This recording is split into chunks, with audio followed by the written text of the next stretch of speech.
সরকারি আজিজুল হক কলেজ বগুড়া উত্তরবঙ্গের অন্যতম প্রাচীন ও ঐতিহ্যবাহী শিক্ষা প্রতিষ্ঠান, যা 1939 সালে প্রতিষ্ঠিত হয়।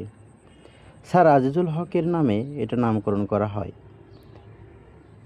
কলেজটি বর্তমানে জাতীয় বিশ্ববিদ্যালয়ের অধিভুক্ত এবং এখানে উচ্চ মাধ্যমিক, স্নাতক ও স্নাতকোত্তর কোর্স চালু রয়েছে।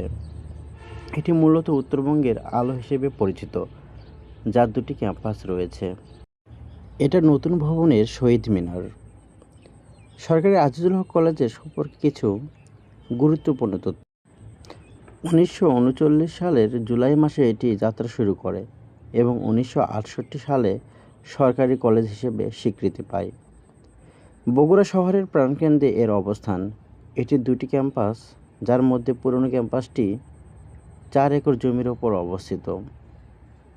শিক্ষাক্রম: এখানে বিজ্ঞান, মানবিক ও ব্যবসা শিক্ষায় উচ্চ মাধ্যমিক, বিভিন্ন বিষয়ে অনার্স এবং মাস্টার্স ডিগ্রি প্রদান করা হয়।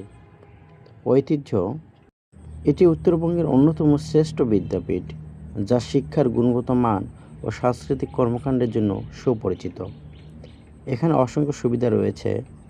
কলেজের ওয়াইফাই, ই-লাইব্রেরি, মাল্টিমিডিয়া ক্লাসরুম সহ আধুনিক শিক্ষার অনেক সুবিধা রয়েছে। 10 তলা বিশিষ্ট নতুন ভবন।